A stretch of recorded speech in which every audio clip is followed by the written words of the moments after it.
पुलगाव ते आर्वी मार्गावर होणाऱ्या वाहतुकीकरिता अंडरपास निर्मितीचे काम 2 वर्ष अगोदर सुरू करण्यात आले होते.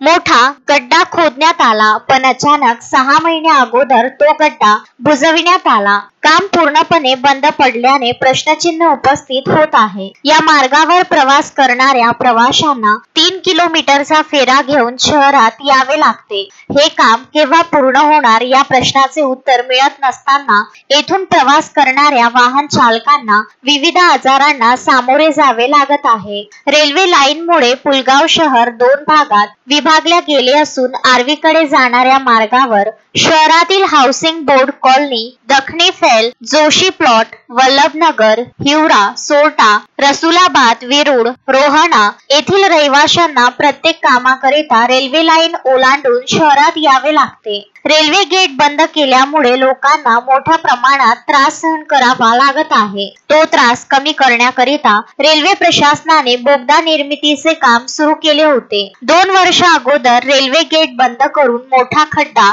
JCB द्वारे खोदण्यात आला. प्रवाशांना होणारा त्रास कमी करण्याकरिता अंडरपास निर्मितीचे काम हाती घेण्यात आले होते. आता 6 महिने अगोदर बोगद्यासाठी गड्डा खोदला होता, तो बुजविण्यात आला. वर्धा नदीच्या काठावरून रेल्वे पुलाखालून वाहनांना कृषी उत्पन्न बाजार समितीमध्ये येताना व नियमित प्रवास करणाऱ्या अन्य प्रवाशांना मोठा त्रास सहन करावा लागतो. या मार्गावर नको तेवढे खड्डे पडले आहे. तेथून गाडी काढताना अपघात होत आहे. मोठ्या रेल्वे पुलाच्या खाली व नदी फैल पाटणी महाविद्यालय परिसरात रस्त्याची व्यवस्था खराब होत चालली आहे. तेथून मार्गक्रमण करणे अत्यंत कठीण झाले आहे. रेल्वे पुलाखाली मोठमोठे खड्डे तयार झाले आहे. त्यात पावसाचे पाणी साचल्याने मोटारसायकल व 4 चाकी वाहनांचे रोज अपघात होतात. नियमित होणारे अपघात टाळण्याकरिता रेल्वे गेट सुरू करावे, बंद केलेला रेल्वे मार्ग वाहतुकीकरिता मोकळा करावा.